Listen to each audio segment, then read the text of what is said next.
Yeah, ta-da.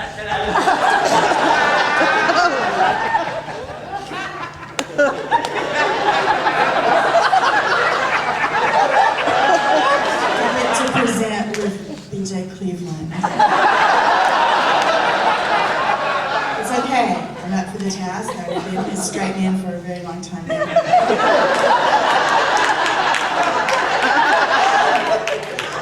It's only straightening. BJ and I both met Ryan the same year. Go figure. It was 1995. At Theater Arlington, BJ was playing Joseph in Joseph in the Amazing Technicolor Dreamcoat. And I was the extremely nervous person behind the spotlight during my very first big-time theatrical production. And I had to spotlight BJ Cleveland. I got through it. We met a lot of people during that show. Ryan was one of them. And we weren't friends immediately. We were family immediately because that was Ryan. Ryan was not in our show. He was in our audience about 8 times. This was a new thing for me as a theater person to have a groupie, but thank goodness it was him. Since then, we've laughed a lot, we've cried sometimes, we've had countless adventures and fun, and always, always we have loved each other. And as our tribute, BJ and I would like to share with great love and affection our top 10 things we love about Ryan.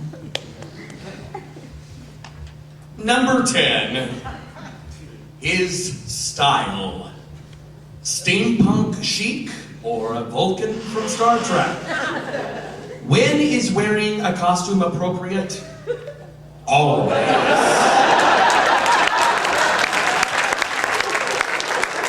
Wearing a costume is always appropriate. Wear it proud and without explanation.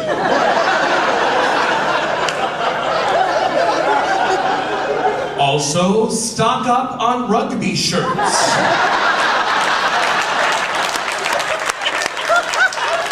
They never go out of fashion. Who cares? Wear those horizontal straps.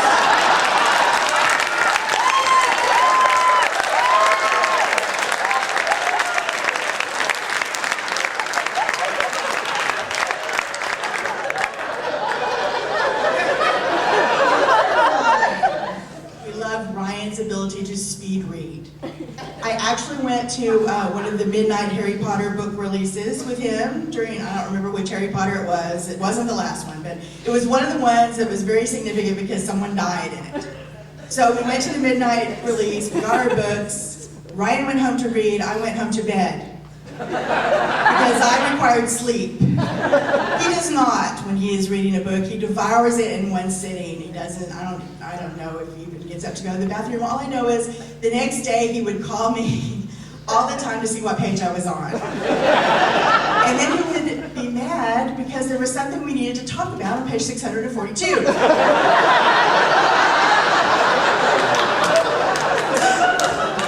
Never slept.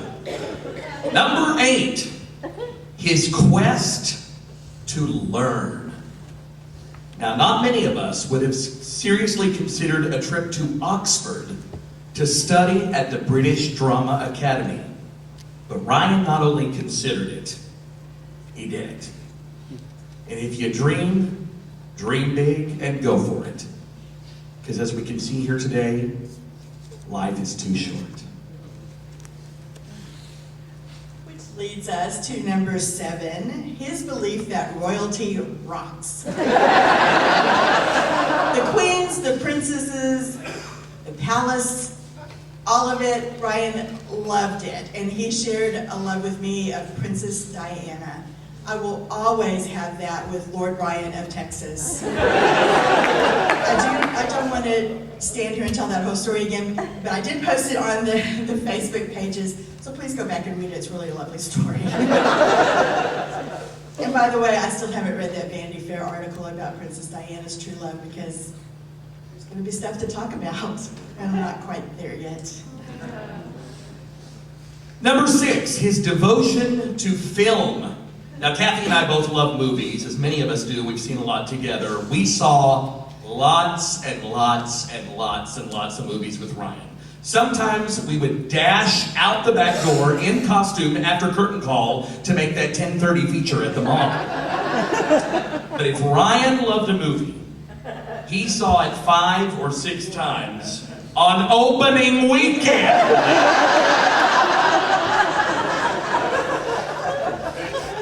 The number 5 thing we love about Ryan is creative budgeting. Do you want to do something you haven't quite budgeted for? Move some stuff around.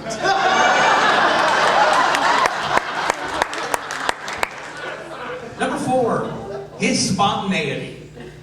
So what? The Olympics are a mere 1,000 miles away this year? And they're next month? What the hell? Let's go. And then let's get a tattoo to celebrate. Ryan was always up for an adventure, a challenge, and anything that dealt with fun and friends. Number 3, we love Ryan's commitment to character. The day that Ryan left us, several of us gathered at Lon's house, of course, to be with Eddie and Doug and Chris, and to just hug each other and be with each other and talk about our friend. And one of the things that we all talked about was how virtually impossible it was to break Ryan on stage. Chris probably came the closest with a little smile one night, but I can also attest to the fact that it was also impossible to communicate with him on stage. As his stage manager, I sometimes needed to do that. Now, BJ and I, over the years in a zillion shows, have learned to have entire conversations and solve problems while he's acting. And I'm standing off to the sides, no big deal. But one night during Moonlight Magnolias, the buzzer had stopped working that was supposed to be on the intercom, and I knew it from the last sound cue when I had rang it. And so Ryan was positioned closest to me on stage right, so I made a sign that said buzzer broken, and he held it up there to get his attention so he could see it, so he could kind of relay the information to the next person who had to use it, which was BJ, and BJ was in a different part of the stage. Ryan Roach would not even look at me. He physically turned his back to me. And not only that, at intermission, he chastised me for trying to pull his attention. So when the buzzer didn't work, I had no sympathy. But it wasn't just his character on stage that Ryan was committed to. He was committed to his own character, his integrity, his value system, everything he believed in, he committed to it. And I loved that about him. Number 2, his passion. Can't say enough. Whether it was theater, film, music, or politics, Ryan was passionate. He would get on a soapbox and deliver his rant and dismount without apology. Especially if it dealt with human rights. But his passion for theater exceeds that of most anyone I have ever worked with. He saw everything, he absorbed everything, and he was not only someone you wanted in your production, but someone you wanted to be in a scene with, because he gave 200% always. Always. If I could have hired a resident company, he would have been my first hire. He could play leading man. He could play Shakespearean icons, comic foils, and your favorite aunt. And all in the same production. And finally, the number 1 thing we love about Ryan is his unconditional love. For all of us in his theater family, for his parents and his sister Shay and his extended family, everyone he embraced as a friend, and as you can see, there are many. The entire time I knew Ryan, the only time he ever had anything bad to say was about my ex-husband. He deserved it. I love you, Ryan. You will always be a part of us.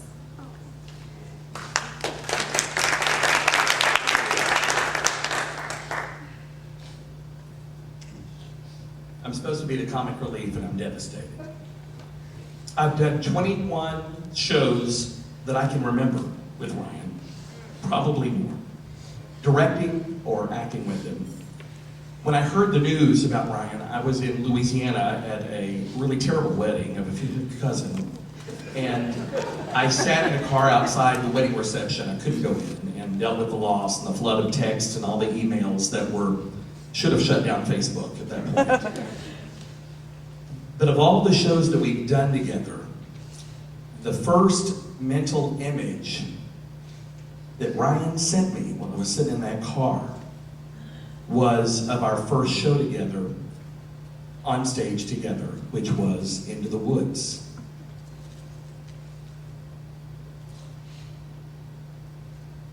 Sometimes people leave you halfway through the woods, sitting alone on stage on a big rock with just Ryan as the baker to my Jack, with his arm around me, and us looking up in the vast darkness at a shared spotlight. It's hard to see the light now, just don't let it go. Things will be all right now. We can make it so. Someone is on your side. No one is alone. Now we're not alone.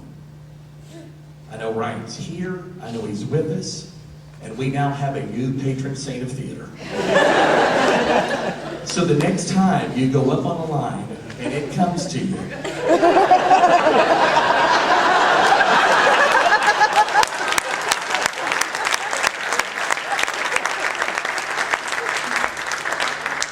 I think Ryan just whispered in your ear. He was a very, very bright light in our lives. I can't wave my wand and bring him back. But I can wave my wand and make all of you stand right now. Stand right now.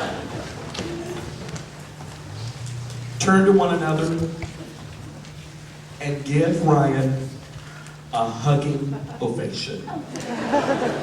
To one another right now.